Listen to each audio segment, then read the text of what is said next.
लेकिन हमारे ऊपर दायित्व है कि इन नौनिहालों को, जहां पहले ये होता था हमारे पूछे बगैर हमारी बिटिया से कोई बात नहीं कर सकता था, मिल नहीं सकता था, हमारा नियंत्रण था। आज हमें मालूम ही नहीं पड़ता है, कोई लड़का हमारी बिटिया से बात कर लेता है मोबाइल पे, आपस में अपॉइंटमेंट फिक्स हो जाता है, बिटिया कोचिंग के बहाने, स्कूल के बहाने जाती है, उससे मिलती है, और क्या हो जाता है आपको मालूम है? इतना भयंकर दुष्परिणाम आता है। और ऐसे उदाहरण आए, लगभग 4-5 साल हुए कि इसके ऊपर सिंधी साहित्य अकादमी ने एक नाटक बढ़िया अंधो प्यार करके उसका मंचन किया, इतना मार्मिक और उस स्थिति का सही चित्रण करने वाला था। तो आज हमारा दायित्व और बढ़ जाता है इन बिटियाओं को संभालने का, ध्यान देने का, उन्हें सही मार्गदर्शन देने का। मैंने कहा अगर बिटिया को जीवन भर सम्मान के साथ जीना है तो उच्च शिक्षित और संस्कारवान होना आवश्यक है। अभी इस नगर में 8-10 महीने हुए होंगे, इस नगर का एक बड़ा सेठ गुजर गया। उस परिवार के साथ भी मेरे संबंध हैं। अभी 15-20 दिन पहले मैं उनके घर गया। वो जो सेठानी, इधर तक सब बढ़िया सोने के नेकलेस, गहने, बढ़िया साड़ी, बढ़िया मेकअप में बढ़िया रहती थी, और अपने बहू बेटों, 2 बेटे हैं उनको, पोते पोतियों, उनको बहुत प्यार करती थी, लाड प्यार से उनको पाला, उनकी हर मांग उसने पूरी की, इसलिए वो भी उसको पूरा सम्मान देते थे। मैं जो गया तो देखा उसके कपड़े बिल्कुल ऐसे गरीबों जैसे, और सूख कर कांटा हो गई। अरे ये क्या माँ जी, तबीयत तो ठीक है ना? मैं उसके जाके चरण स्पर्श की, क्या बात है, डॉक्टर को ले आओ? बोले नहीं बेटा, ऐसी कोई बात नहीं। मैंने कहा क्या बात क्या है, बैठो तो सही। कहते हैं जहां पर कोई आंसू पोंछने वाला होता है वहीं रोता है आदमी। सहानुभूति के 2 शब्द सुने तो छलक पड़ी, रो पड़ी, आंखों से आंसू झरझर बहने लगे। मैंने बोला माता जी बात क्या है? पानी पिलाया, उसको सांत्वना दी। बोले बेटा क्या बताऊं, इनके गुजरने के 2-3 महीने बाद में मेरे बेटों ने मेरे से अभद्र भाषा में कटु वचन प्रयोग करना शुरू किए, बिना कारण फालतू में मुझे डांटते, गाली गलौज तक करते। अरे ये क्या, मैंने इनको किन लाड प्यार से, नाजों से पाला है, वो सब भूल गए। और उनकी देखा देखी थोड़े समय में मेरी बहुएं भी वैसे ही भाषा का प्रयोग करने लगी। मैं नौकरानी से भी ज्यादा सुबह 5 बजे से रात को 10 बजे तक दिन भर काम करती हूँ। इस घर में नौकरानी को भी बहुत इज्जत के साथ काम लेते हैं कि कहीं वो चली नहीं जाए। मेरे लिए उन्हें मालूम है कि मैं कहाँ जाऊंगी, इसीलिए मेरे साथ दिन भर काम करती हूँ। फिर भी मेरे बेटे, बहू, पोते पोतियां सब मुझे दिन भर डांटते रहती है, गालियां देते रहते हैं। ये कैसी नरक जैसी जीवन है मेरी। मैं भगवान से प्रार्थना करती हूँ कि मेरे को क्यों छोड़ दिया।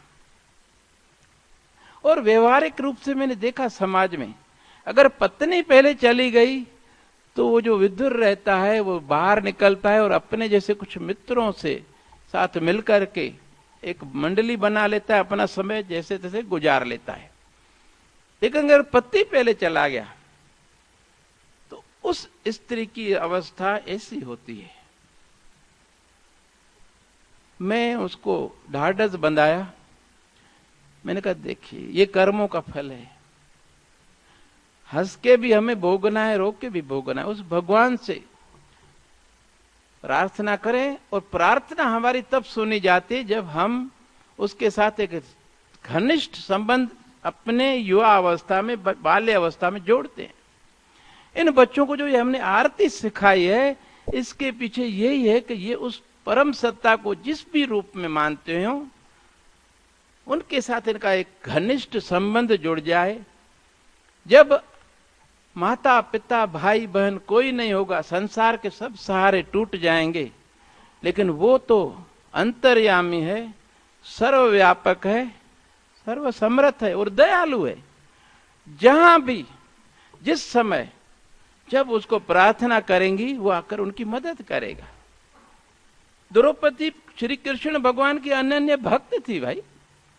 इसीलिए जब उसका चीरहरण हो रहा था और उन्होंने कृष्ण भगवान को याद किया, वो तो हर जगह विराजमान है, अंतर्यामी है, सर्वव्यापक है। करो बेनती पार ब्रह्म सब जाने। हम सिर्फ मन से उसको पुकारे और आकर उसकी लाज रखी। तो इन बिटियाओं को हम विश्वास उस परम सत्ता में पैदा करने के लिए और उसके साथ एक बहुत बढ़िया संबंध, घनिष्ठ संबंध जोड़ने के लिए प्रेरित करते हैं, ताकि जीवन में उतार चढ़ावों के, देखिए भाई, हमेशा सुख नहीं रहेंगे, हमेशा दुख नहीं रहेंगे, ये तो जीवन है, चलता रहता है। सुख के समय में फूल नहीं जाए, किसी को दुख नहीं दें, अहंकार के वशीभूत होकर। दुख के समय कुम्हला नहीं जाए, उस पर विश्वास रखे, उसको प्रार्थना करे, दुख कट जाएंगे।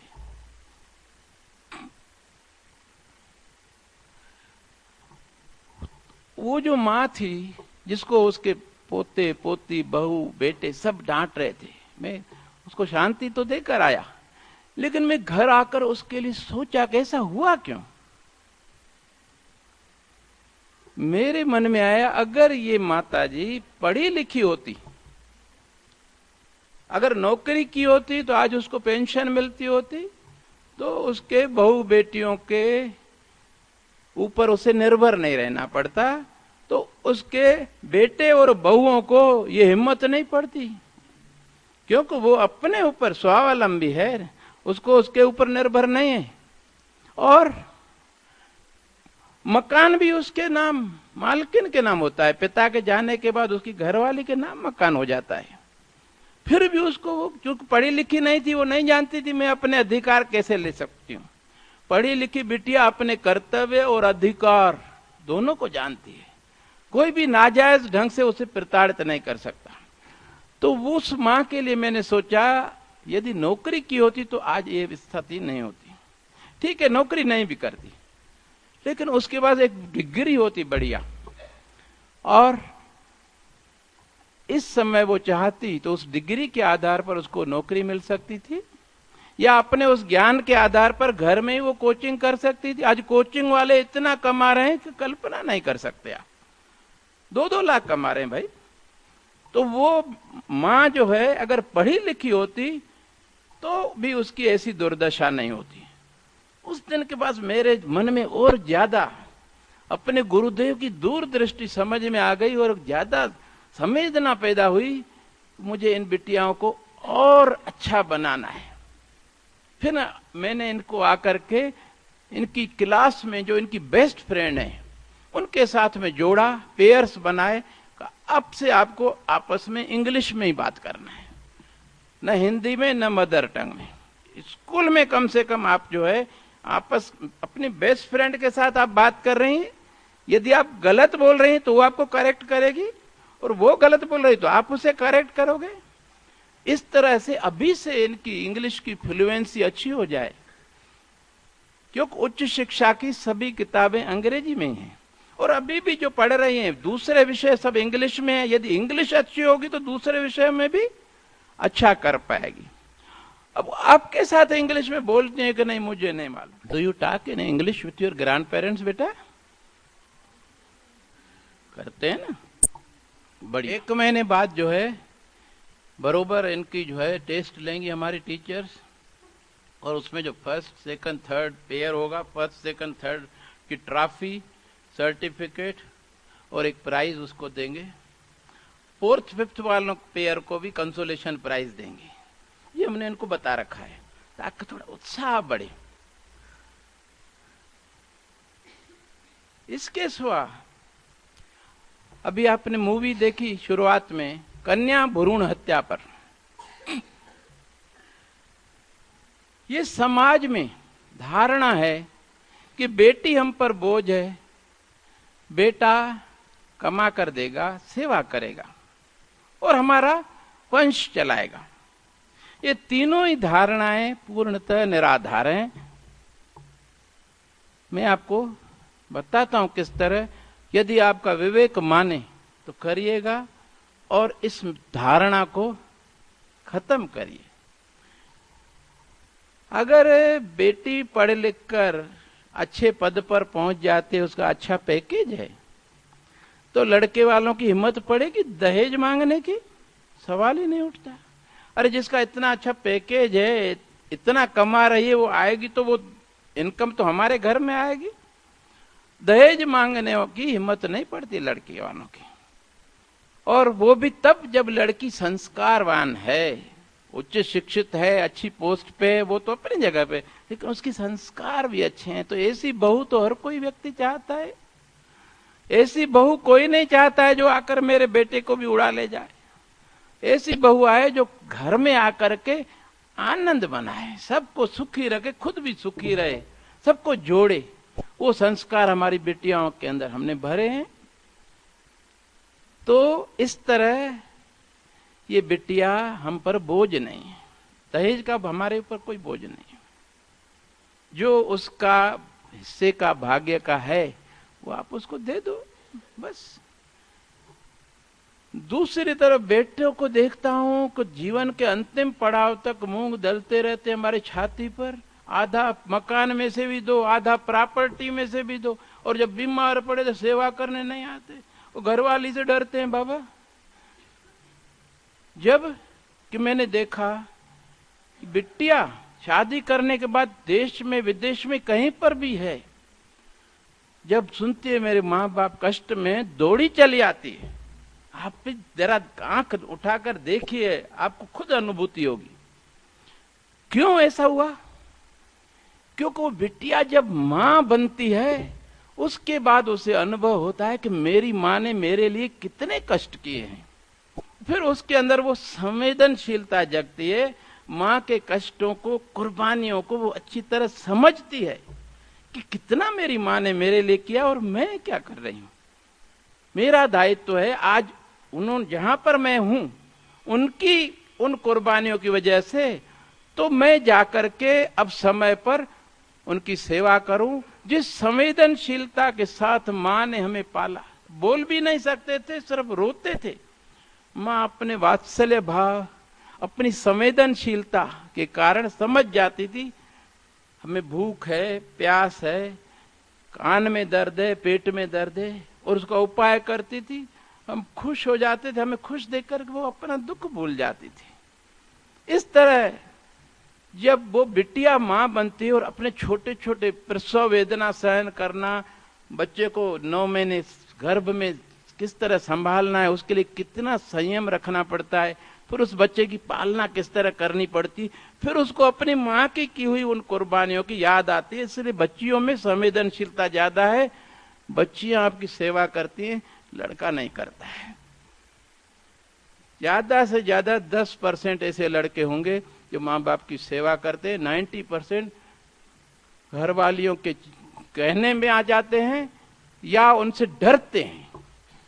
अब क्यों डरते हैं वो तो आप लोगों को मालूम, मेरे को नहीं, लेकिन डरते हैं ये मुझे मालूम है। तीसरी बात जो गलत धारणा है कि लड़का हमारा वंश चलाएगा। आपने महाभारत देखी होगी, वहां पर पांडवों को कुंती पुत्र कह के संबोधित किया जाता था, क्योंकि बच्चे का पूरा जिस्म उसकी मां के जिस्म से ढलता है। पिता का सिर्फ मामूली बीज है, शुरुआत है, बाकी पूरा जिस्म उस मां के जिस्म से ढलता है। इसलिए वास्तव में वो मां का प्रतिरूप है, मां का शरीर का एक अंग है। वंश की वाहक बिटिया है, बेटा नहीं है, ये गलत धारणा है। और आजकल तो जब टेस्ट ट्यूब बेबी आ गई हैं, सीमेन बैंक पैदा हो गया है, तो अब आप कैसे वंश संभालोगे? वंश की वाहक बिटिया थी, उसी का नाम बच्चों को दिया जाता था। लेकिन जब पुरुष प्रधान समाज ने जो अन्य नियम बताए, जैसे मैंने बताया भाई शादी का नियम ये है, लड़का बड़ा हो लड़की छोटी हो, ठीक उसी तरह उन्होंने मां का नाम हटा करके पिता का नाम दे दिया बच्चों को। जबकि मां जितनी मेहनत और कुर्बानी करती उतना पिता नहीं करता, क्षमा कीजिएगा, ये वास्तविकता है।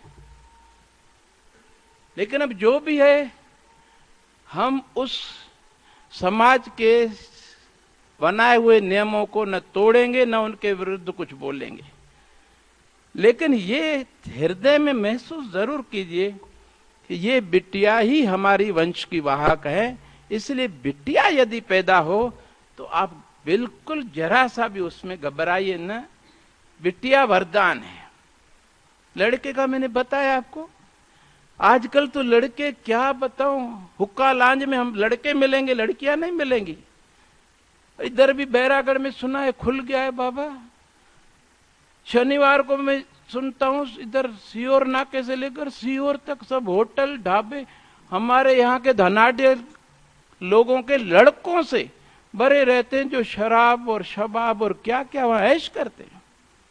लड़की अपने मर्यादा में रहती है, बशर्ते बचपन से मां के साथ उसका बढ़िया जो है घनिष्ठता हो, और दूसरा उस परम पिता परमेश्वर के साथ उसकी घनिष्ठता हो।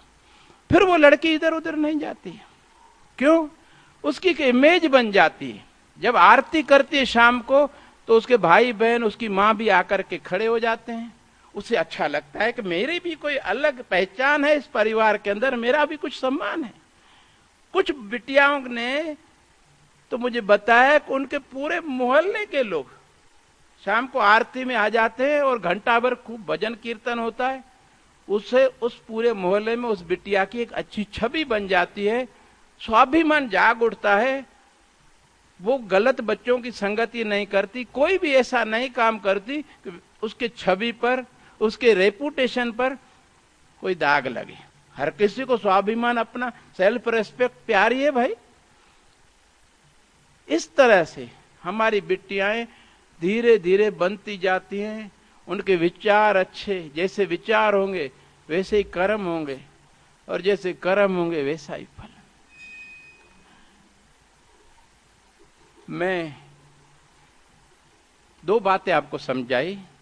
पहली तो इन बिटियाओं के लिए यदि इन्हें जीवन भर सम्मान के साथ जीने का अवसर देना है तो इनकी पढ़ाई पर ध्यान देकर इन्हें किसी उच्च शिक्षा प्राप्त करवाएं, और जो हम अच्छे संस्कार दे रहे हैं यहाँ पर उनको, उनका घर में माहौल दें, उनका सहयोग करें, प्रोत्साहित करें। दूसरा, इनको बोझ न समझें, इन्हें अपने हृदय से लगाए रखें। देखिए, बचपन से माता पिता बच्चे को दिन में कितने बार आलिंगनबद्ध करते हैं। वो जो आलिंगनबद्ध करते हैं, अब जैसे अर्चना दीदी ने बताया, थके हुए आते हैं और बच्चे आकर जैसे चिपट जाते हैं गोद में, सब थकान भूल जाते हैं। उस दादी से जिसकी सोने की चेन भूल गई थी, गुम गई थी, उसे वो भूल गई। गई तो गई, मेरा बच्चा बोल रहा है मैं अगर भाड़ में जा रही हूं तो वो भी भाड़ में मेरे साथ जाने को तैयार है। अरे क्या है ये साक्षात भगवान के रूप है।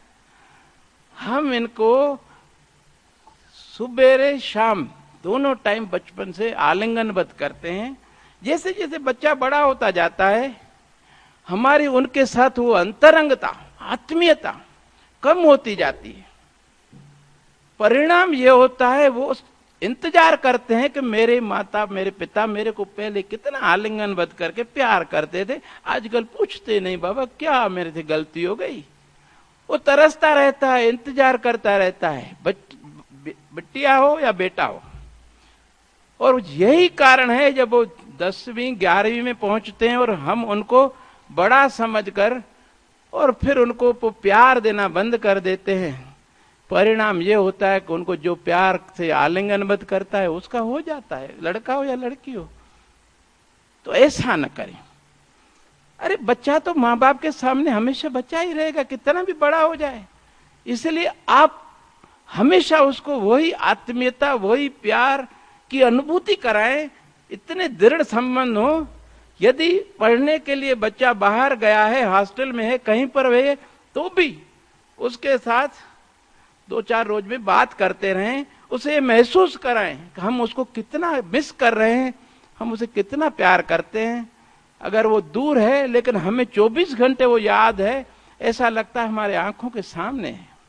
उसको महसूस होगा कि हमारे माता पिता, हमारे दादा दादी मेरे से कितना प्यार करते हैं। वो कोई भी ऐसा काम नहीं करेंगे जिससे इनकी दिल को ठेस पहुंचे। गलत का रास्ते पे नहीं जाएंगे, न गलत संगति में जाएंगे, न कोई व्यसन करेंगे। ये मनोविज्ञान है। हर किसी को प्यार चाहिए, हर किसी को सम्मान चाहिए, और वो मिलता है जब हम देते हैं, प्यार देते हैं, सम्मान देते हैं, वैसा ही हमको लौट कर मिलता है। अभी एक सद्वचन आया अखबार में, मैं आपके लिए ले आया। बच्चों को जरा सा प्यार दो तो बहुत सा लौट कर आता है। ये आप सबकी अनुभूति है। ये मैं आपको भेंट करूंगा कि हमेशा आपको ये एक तरफ, इतने समय में से सिर्फ ये एक वचन भी आपके हृदय में बस गया तो आपका, आपके पूरे परिवार का जीवन प्यार से भर जाएगा। तो शुरुआत ऊपर से होती है। गंगोत्री से शुरू होती है, वो चाहे भ्रष्टाचार की हो या देशभक्ति की हो। हम उनके आदर्श हैं। इसी प्रकार के विचारों से ओतप्रोत मैंने एक मूवी देखी थी काफी समय पहले, जैसी करनी वैसी भरनी। ये भी मैं आपको भेंट करूंगा इस अनुरोध के साथ कि इसको